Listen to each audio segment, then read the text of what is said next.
Olá, estamos de volta. Vamos continuar o nosso trabalho. No último encontro, nós vimos semântica. Já começamos o trabalho, já conversamos também sobre o quê? Conceito de campo semântico, conceito de campo lexical. Vimos a diferença de sinônimo real para sinônimo contextual. Trabalhamos o conceito de antônimo e vimos a diferença de hiperônimo e hipônimo. Tudo isto faz parte do nosso edital. Preste atenção na chamada que nós estamos trabalhando.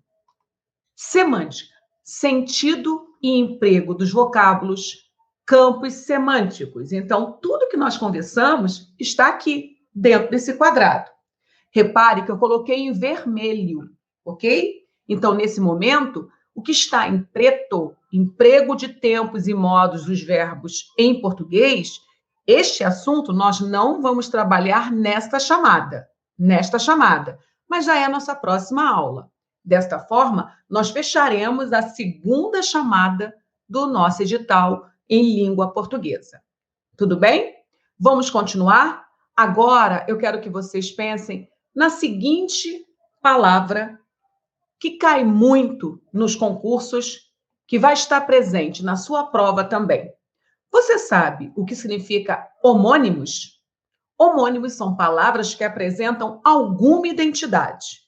Identidade esta que pode ser só na grafia, os chamados homônimos homógrafos, pode ser só no som, chamados homônimos homófonos, como pode ser uma identidade na grafia e no som, que são os homônimos perfeitos. Agora, cuidado, mesmo sendo homônimos, gráficos ou no som ou perfeitos, os significados obrigatoriamente serão diferentes, exatamente porque nós não estamos mais em sinônimos. Ficou claro isso? Então, o que são homônimos? São palavras que apresentam igualdade fonética relativa ao som, ou igualdade gráfica relativa à grafia, porém com significados distintos. Dada essa particularidade, temos que os homônimos se subdividem em 3 grupos. Então, peraí, Cláudia, torne isso mais tranquilo. Ok. Esses homônimos, que são palavras com algum tipo de identidade, de coincidência, se subclassificam. De que maneira? Esses homônimos, eles podem ser, deixa eu acompanhar aqui, de 3 tipos. Homógrafos, palavras que têm a mesma grafia, mas trazem sentidos diferentes. Nós temos colher, com timbre fechado, e nós temos colher, com timbre aberto. Os homônimos podem ser homófonos, que são palavras que têm a mesma pronúncia, mesmo som, mas trazem sentidos diferentes.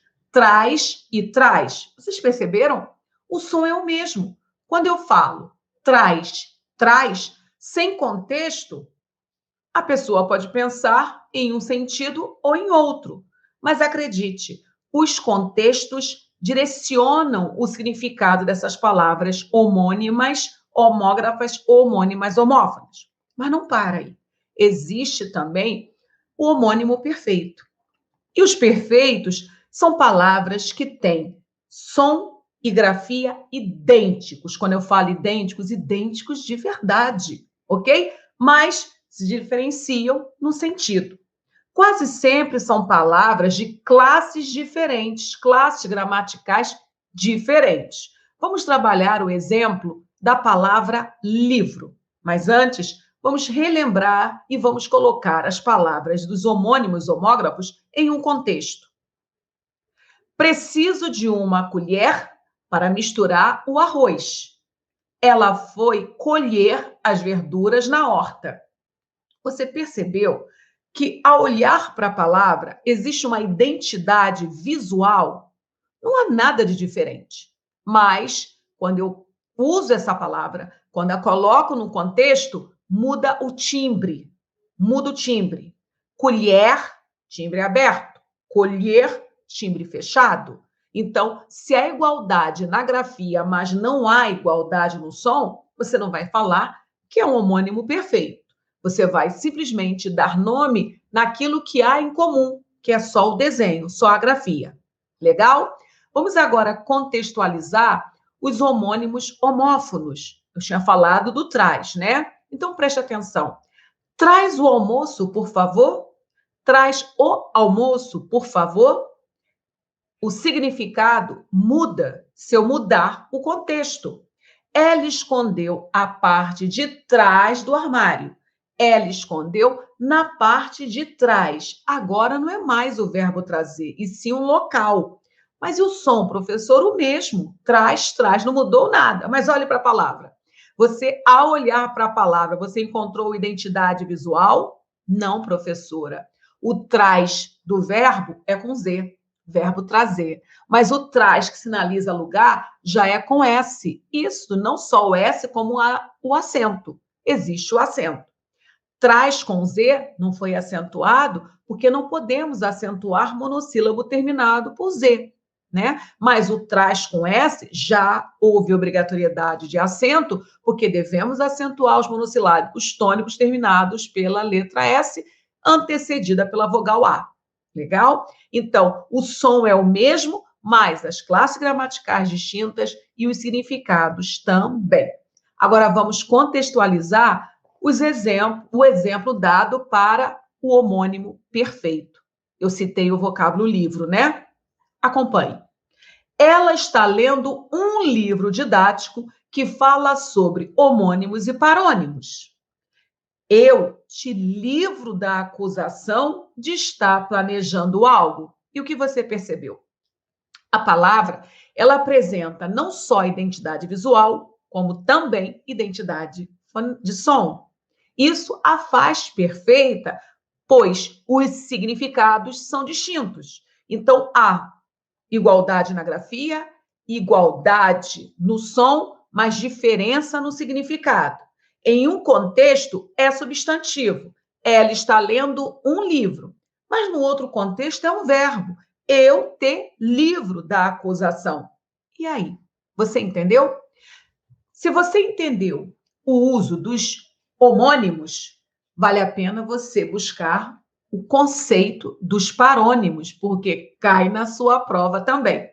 Se os homônimos traz alguma identidade, os parônimos nenhuma identidade. As palavras paronímias, elas só se parecem. Diferente das homonímias, essas palavras homonímias, vocês viram, algum ponto em comum vai haver, mas as paronímias não. Tudo passa pelo próximo, nunca o neutro. Isso quer dizer o quê? São palavras parecidas na pronúncia ou na grafia. Existe delatar na língua portuguesa, mas existe também dilatar. E cuidado, é muito mais difícil. Por que mais difícil? Por causa dos detalhes. Quando você trabalha com as homonímias, você já sabe que existe igualdade na pronúncia ou igualdade na grafia, ou as duas, mas significados sempre diferentes. Os parônimos também apresentarão significados distintos. Mais uma vez, eu lembro, não são sinônimos. Sinônimos eu já ensinei, ok? Parônimos são parecidas. Só que o brasileiro, no comum, ele não é muito exigente com a pronúncia dos fonemas, né? E aí troca o E pelo I, o O pelo U. Quantas e quantas pessoas falam comprimento no lugar do comprimento? Quantas e quantas pessoas falam imergir no lugar de emergir? Retificar, ratificar, essas palavras são paronímias. Cuidado, lá no edital existe o capítulo da ortografia. O edital de vocês cobra ortografia. A ortografia pode ser cobrada de várias maneiras. A preferência da FGV cobrar ortografia através do complexo. Ortografia complexa é aquela onde existem palavras na língua portuguesa com significados diferentes e com estruturas distintas. Vou dar um exemplo. O porquê. E aí, é famoso ou não é esse pacotezinho? Porque junto, acentuado, porque junto, sem acento, porque separado, acentuado, porque separado, sem acento. Isto é ortografia complexa. O aluno precisa não só da memória visual, como também do sentido dessa nova estrutura. Existe demais junto e demais separado. Então, o brasileiro tem que entender quando que o demais é junto, quando é separado, e no comum isso acontece onde? No contexto. Mas eu preciso não só do conhecimento da forma, eu preciso entender o que significa a palavra demais quando grafada em um único vocábulo. E quando eu separo demais, já é uma nova proposta no texto. Essa ortografia é a preferida. E olha, parônimos é a segunda preferida. A banca adora cobrar os parônimos avaliando a ortografia do candidato. Estamos juntos?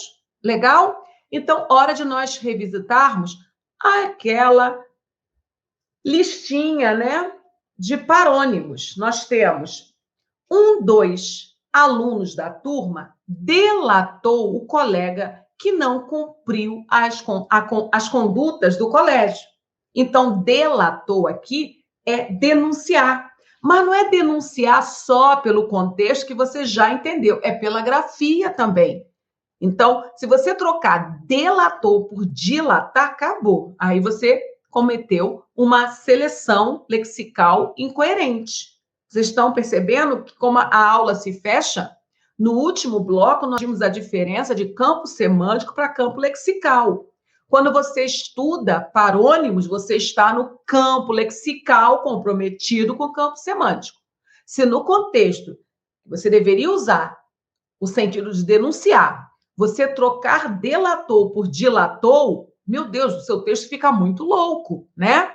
O estômago pode dilatar quando a pessoa come demais. Imagine você fazendo a seleção da palavra, a seleção do léxico, trocando dilatar por delatar neste contexto.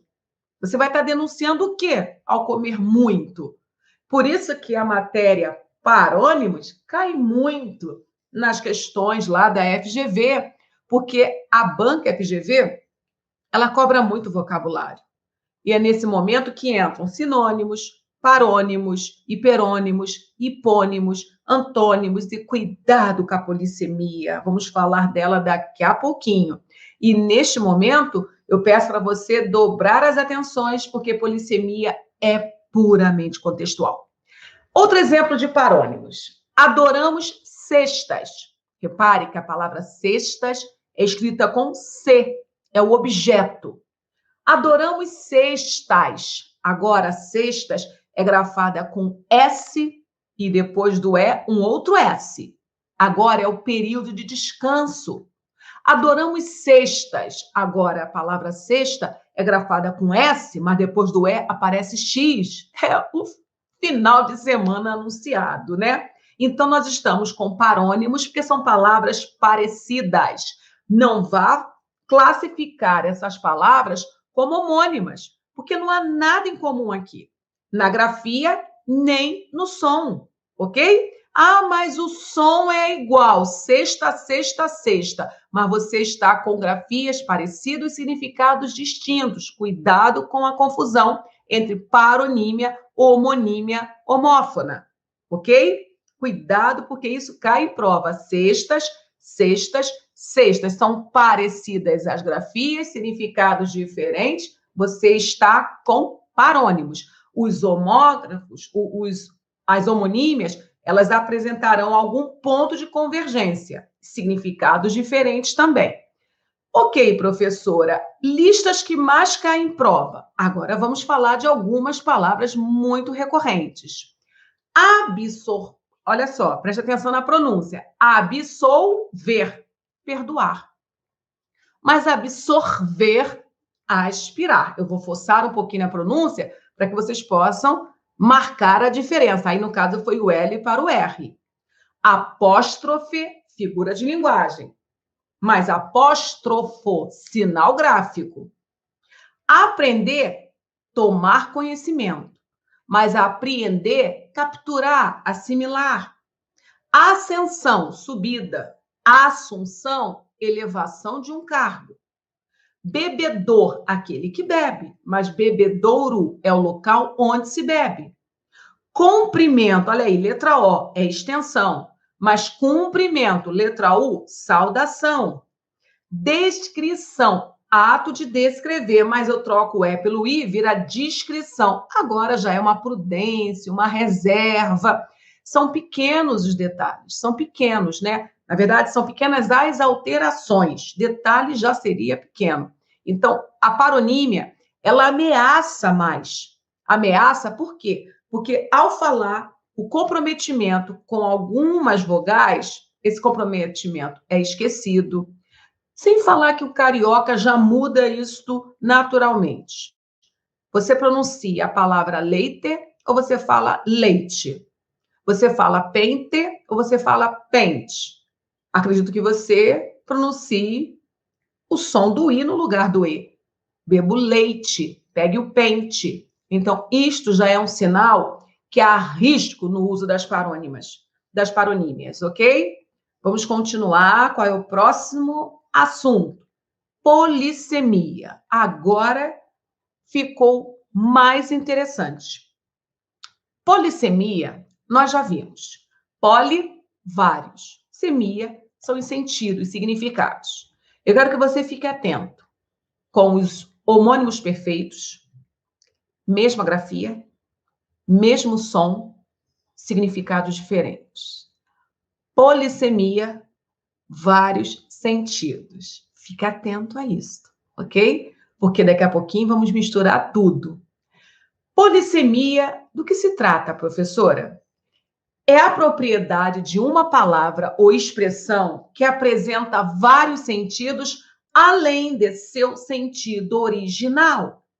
As palavras polissêmicas guardam uma relação de sentido entre si, o que as diferencia das palavras homonímias.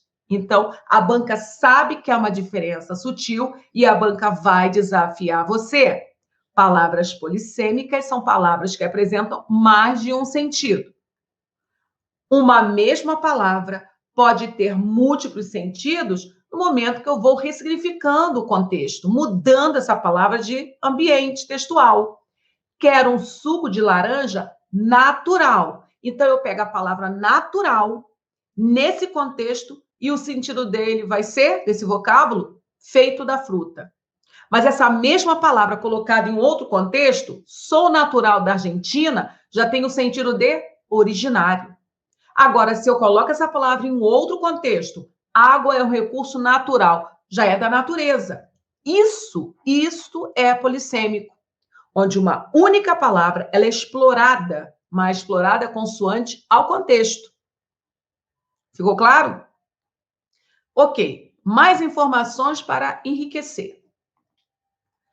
Polissemia e homonímia. Uma mesma palavra pode ter múltiplos sentidos. Até aqui, ok. É diferente de homonímias perfeitas ou homônimos perfeitos, pois a polissemia se refere a vários sentidos de uma única palavra. Já os homônimos são palavras diferentes, geralmente de classes diferentes, que têm sentidos diferentes. Qual foi o exemplo trabalhado com vocês? Não foi livro? O livro pode ser substantivo, o livro pode ser verbo, vai depender do contexto. No caso da polissemia, eu peguei o substantivo natural e fui brincando, transformando esse substantivo dentro do contexto para mensagens distintas. Então, no momento que eu trabalhei a palavra natural, eu trabalhei a mesma mudando os sentidos consoantes do contexto. É muito comum questões que misturam a polissemia com a homonímia. Mais informações para você ficar perito. Vamos falar agora que a palavra polissêmica é uma só, mas se reveste de novos sentidos, muitas vezes por associações de figuras. A diferença na prática é bem sutil. FGV sabe disso e ela vai explorar. Então, para deixar o texto mais claro para você, anote.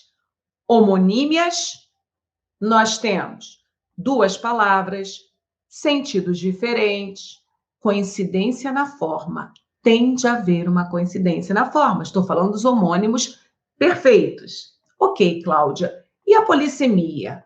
Nós temos uma palavra, dois ou mais sentidos, vai depender do contexto. Palavra com mais de um sentido, ok? E agora falamos da ambiguidade. Primeiro, professora, ambiguidade é qualidade ou defeito redacional? Vamos relembrar o que é ambíguo. Ambíguo é um texto com mais de um sentido. Quando nós falamos que ambiguidade é um texto com duplo sentido, não necessariamente dois. Existem ambiguidades que autorizam mais de uma interpretação. Beleza? Ambiguidade é um texto com mais de um sentido. Pronto. Essa ambiguidade é qualidade ou defeito? Agora sim a pergunta procede. Vai depender. Você já entendeu que no mundo das ideias tudo depende do contexto? Imagine um texto ambíguo em uma campanha publicitária. Aquilo foi pensado, aquilo é de propósito. E essa estratégia funciona. Então, para um texto publicitário, a ambiguidade é uma estratégia. Mas imagine uma ambiguidade dentro da redação dissertativa do seu concurso. Por acaso, promover uma leitura ambígua, ela vai ser positiva? No seu edital, lá no capítulo de redação, não pede clareza, objetividade, concisão e precisão? Não são qualidades de uma redação? A ambiguidade não é nada clara. A ambiguidade tem a intenção de abrir o seu campo interpretativo. A prova da Polícia Civil não cobrará redação, produção textual, mas cobrará redação em questões objetivas. Então, é claro, se a banca colocou o sentido, a ambiguidade vai estar presente. Quando a banca pedir para você marcar a alternativa que apresenta a mensagem mais clara, você não pode marcar uma que apresente, por exemplo, a ambiguidade. A ambiguidade, dependendo da intenção, pode ser defeito redacional ou qualidade. No mundo da publicidade, da arte, a ambiguidade é pensada e é proposital. Mas se o documento é oficial, se o documento é referencial, se a linguagem é uma linguagem que precisa passar uma informação com sentido unívoco, claro que a ambiguidade não vai ser uma boa escolha. Mas preste atenção, essa ambiguidade, ela se materializa minimamente por dois caminhos. Existe a ambiguidade estrutural e a polissêmica. Não foi à toa que nós vimos polissemia antes. Polissemia é quando uma palavra, uma única palavra, dependendo do contexto, do uso, pode gerar novos significados. Vamos a um conceito sobre ambiguidade? Ambiguidade é a possibilidade de dupla leitura de um enunciado. É o bom e velho duplo sentido. Pode ser estrutural ou polissêmica. Nem sempre é um problema, pois pode ser proposital e estar presente na literatura, nas piadas, nas propagandas. Porém, deve ser evitada porque é considerada vício de linguagem, porque prejudica a clareza. Quero mais uma vez destacar que deve ser evitada quando o seu objetivo for um texto referencial, onde o recado dado só pode ser lido em uma única direção. Se sua intenção é exatamente uma piada, literatura ou a publicidade, a criação não há limite para ela. Muito bem, vamos agora entendermos dessa ambiguidade estrutural. Se a estrutural está ligada à construção frasal. Essa ambiguidade estrutural, ela vai estar relacionada com o arranjo que você vai efetivar dentro de uma oração. Então, preste atenção em um conceito. Ambiguidade estrutural ocorre quando a estrutura, a organização e a construção da frase dão margem a mais de uma possibilidade de sentido. Veja a tira abaixo e observe como a posição do termo com pouca gordura causa dupla possibilidade de leitura. Vamos nós? Repare que é uma tirinha. O Garfield aí, né, o nosso gatinho, ele que é o principal personagem. Então, surge um personagem e fala: comida para gato com pouca gordura. Então, neste momento, o texto que aparece já é um texto ambíguo. Comida para gato com pouca gordura. O que tem pouca gordura? A comida ou o gato? Repare que a ambiguidade foi provocada exatamente pela posição de um vocábulo dentro desse sintagma. Olha o que responde o Garfield. E por acaso eu sou um gato com pouca gordura? Ele está comentando porque ele é gordinho. Então ele deixa a pergunta e gera esse efeito de humor na tirinha. Mas, professora, consigo desconstruir a ambiguidade? Não só consegue, como é essa questão que a banca vai pedir. Muitas das vezes a banca pede para você desconstruir a ambiguidade. Marque a alternativa que apresente o texto claro em relação à ambiguidade em questão. E desconstruir a ambiguidade, às vezes, é a mudança de posição, quando ela é estrutural, às vezes a mudança do léxico. Então, vamos fechar essa ambiguidade estrutural. No exemplo da tira, se o autor tivesse mudado a posição do termo comida com pouca gordura para gato, a ambiguidade estaria desfeita. Então, comida com pouca gordura, aí fica claro que é a comida que tem baixa gordura e não o gatinho. Se você deixa a palavra deslocada, você pode comprometer o campo semântico. Então, selecionar a posição de uma palavra dentro de uma estrutura frasal também é uma ação redacional. Quantas e quantas mensagens são comprometidas no seu campo semântico pela simples posição de um vocábulo dentro do sintagma?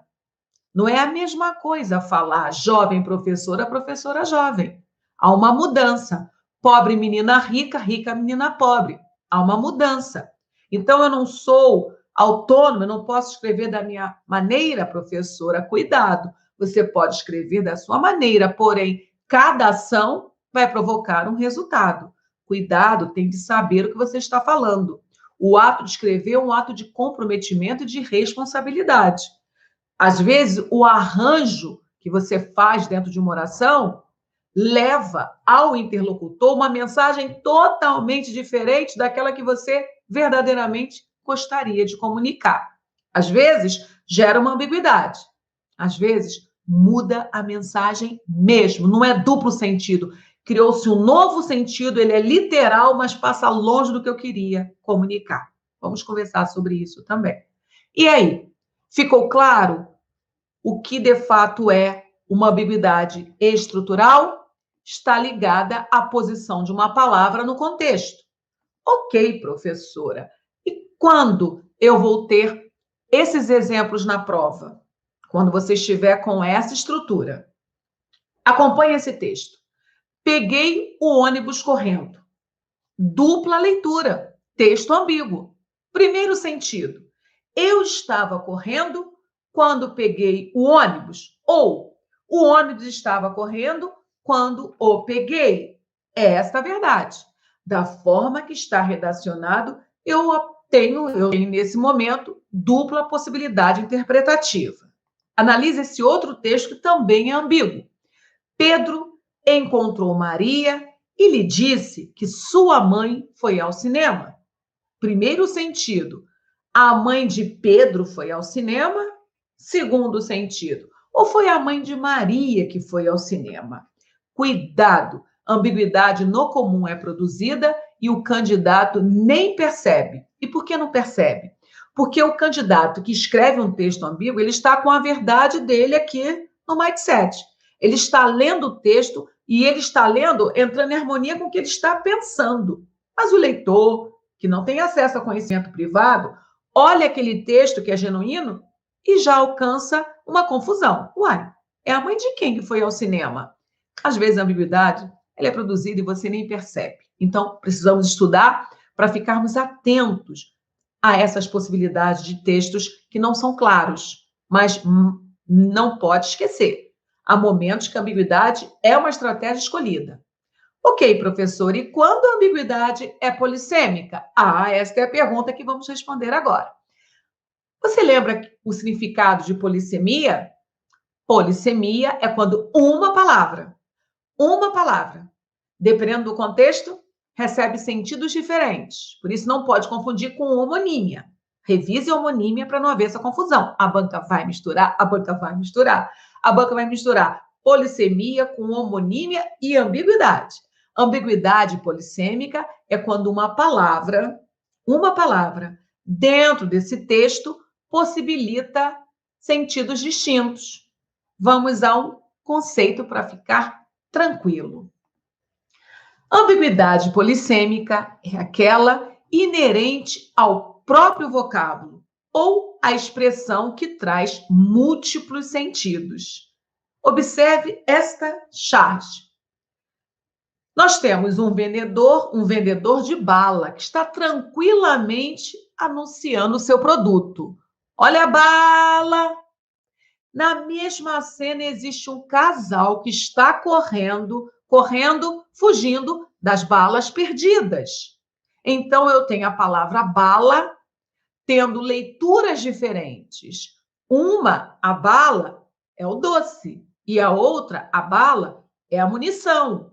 Eu estou com a palavra bala dentro de uma mesma charge, tendo sentido distinto para cada personagem. Neste momento, a minha ambiguidade não é estrutural. A minha ambiguidade, ela reside naquela palavra bala. Então, é polissêmica, porque a polissemia trabalha exatamente assim. Ok, Cláudia, já sei a diferença, mas vamos deixar mais claro isto. Ambiguidade polissêmica. Na charge acima, a palavra bala é a responsável pela ambiguidade e, consequentemente, pelo efeito de humor. Então, observe que, no exemplo acima, bala pode ser compreendida como o doce ou como munição de arma de fogo, em referência a um tiro, a um tiroteio. Portanto, o humor da charge reside na polissemia da palavra bala. Pergunto a você, essa polissemia foi uma ausência ou foi estratégica? Porque essa ambiguidade polissêmica, ela tem um motivo. Você acha que quando o chargista produziu aquela arte, ele simplesmente escolheu essa palavra sem pensar no efeito ou foi estratégica a escolha dessa palavra? Professora, claro que foi estratégica. Por quê? Porque eu estou com a criação. Por isso que cuidado com o pré-julgamento. Ambiguidade é defeito redacional partindo da referência. Qual é o seu objetivo? Diante dessa resposta, eu vou falar, você realmente falhou aqui nesse processo. Mas a palavra bala ali foi que garantiu o humor da charge. Então, eu preciso entender de ambiguidade polissêmica, eu preciso entender de ambiguidade estrutural e eu preciso entender de cada quadradinho dessas situações que eu compartilhei com você hoje e na nossa última aula. Porque todas essas informações, elas fazem parte do campo textual. Entender texto é entender essas realidades. Porque é verdade que o texto é formado por palavras, mas palavras, elas possuem vidas dentro de um contexto. Eu preciso investigar uma palavra, se ela é polissêmica. Eu preciso investigar essa palavra, se ela é homonímia. Eu preciso investigar a palavra, se ela é paronímia. Eu tenho que entender do uso da palavra dentro do texto. Desta forma, eu entendo a mensagem, porque o que interessa no final é a compreensão da obra na sua plenitude. Então, cuidado. A matéria vista hoje, ela merece muito cuidado, ok? Vamos deixar mais uma revisão. Homonímia, polissemia e ambiguidade. Então, nós temos a palavra homonímia. Duas palavras que têm a mesma forma, cada uma com seu sentido. Paciente, substantivo, paciente, adjetivo. Como é que eu defino isto? Em que momento eu posso garantir que a palavra paciente está substantivo? Em qual momento eu posso garantir que a palavra paciente está adjetivo? Meu aluno, você sabe a resposta. Só o contexto pode verdadeiramente classificar. O paciente chegou. Cláudia é paciente. Então, o paciente chegou é substantivo. Cláudia é paciente, já é adjetivo. Sem contexto, eu só posso sugestionar. Eu só posso abrir possibilidade. A palavra paciente pode ser substantivo, pode ser adjetivo. Quando eu coloco essa palavra no contexto, agora eu amarrei. Agora ela não pode. Ela é substantivo, ela é adjetivo. Ok. Polissemia. 2 ou mais sentidos para a mesma palavra. Neste momento, eu tenho a palavra manga. E nós vamos partir de uma única classe gramatical, substantivo. Diferente do que eu disse antes.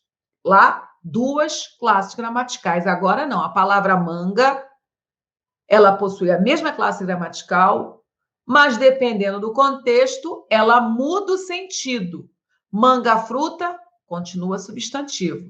Manga parte da blusa, continua substantivo. Mas eu posso mudar. Eu posso entregar essa mesma palavra um sentido diverso.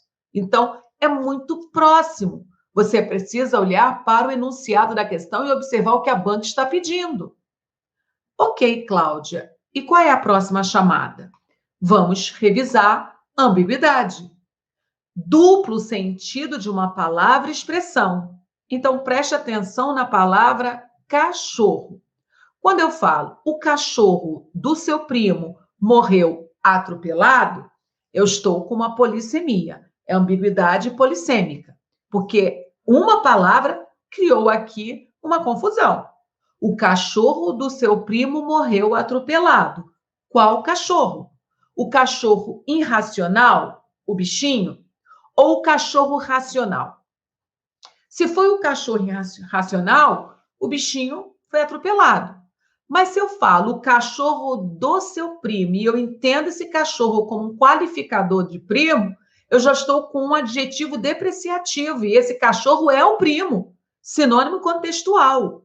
E em cima desse vocábulo criou-se uma confusão. Qual cachorro morreu atropelado? O irracional ou o racional? Ficou claro isso? Então, essas palavras precisam ser entendidas exatamente para não causar uma confusão que vai comprometer a qualidade da sua leitura. Muito bem, chegamos a mais uma etapa do nosso edital. Não fechamos o segundo tópico, porque o segundo tópico ele é findado com o tema verbo. Agora preste atenção. Emprego da classe gramatical verbo. Conhecer verbo. A banca fez questão de colocar esse tópico dentro da chamada semântica. Isso quer dizer que nós vamos conhecer o verbo no seu mundo de ideias, nos seus significados, nos comprometimentos dos textos, dos tempos, dentro da realidade textual. Mas temos que revisar um pouquinho de gramática.